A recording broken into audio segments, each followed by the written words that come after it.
John Marshall here from Georgetown's Lombardi Comprehensive Cancer Center, focusing on two important clinical trials that help us understand better dose and the impact of dose using the new drug TAS-102.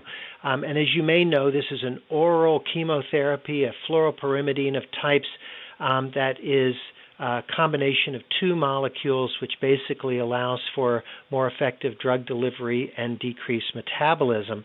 And we know that this medicine has stabilization of cancer in a good proportion of patients and a fairly good toxicity profile, but interestingly, fairly strong neutropenia. And the two papers from this recourse clinical trial that got this drug approved were subgroup analyses looking at two different things. Dr. Otsu did a study, an analysis looking at the neutropenia that was observed among patients receiving the drug on the clinical trial, and interestingly showed that those patients who experienced neutropenia were more likely to benefit from the treatment. And certainly this suggests that there might be some sort of dose response with this medicine, different from what we see with typical fluoropyrimidines, where we don't see much of a dose response correlating with toxicity.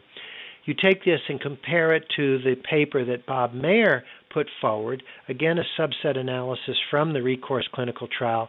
He's looking specifically at those patients with renal and hepatic impairment, and of course these are patients who would need dose reductions or dose modifications, and what he showed was that those patients with the renal and hepatic impairment did less well. Now, you could argue that there's comorbidities and that sort of thing that goes along with that, so maybe that's expected.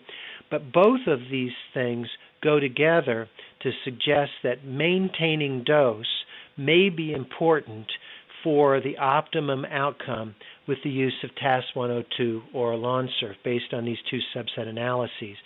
Now, those of us in the clinic who are using this day in and day out recognize that there are a lot of dose delays. It is a somewhat awkward treatment schedule. So our hope is that over time we can optimize the treatment schedule where we're giving the appropriate dose intensity but don't see the kind of myelosuppression that is seen at the current dose and schedule, and maybe further improve the outcome. So basically, be careful when you decide to round down. You might be losing your edge. These studies aren't proof of that, but there's suggestion that, in fact, dose optimization may be important to optimize the clinical benefit. Hope this helps. John Marshall, thanks very much.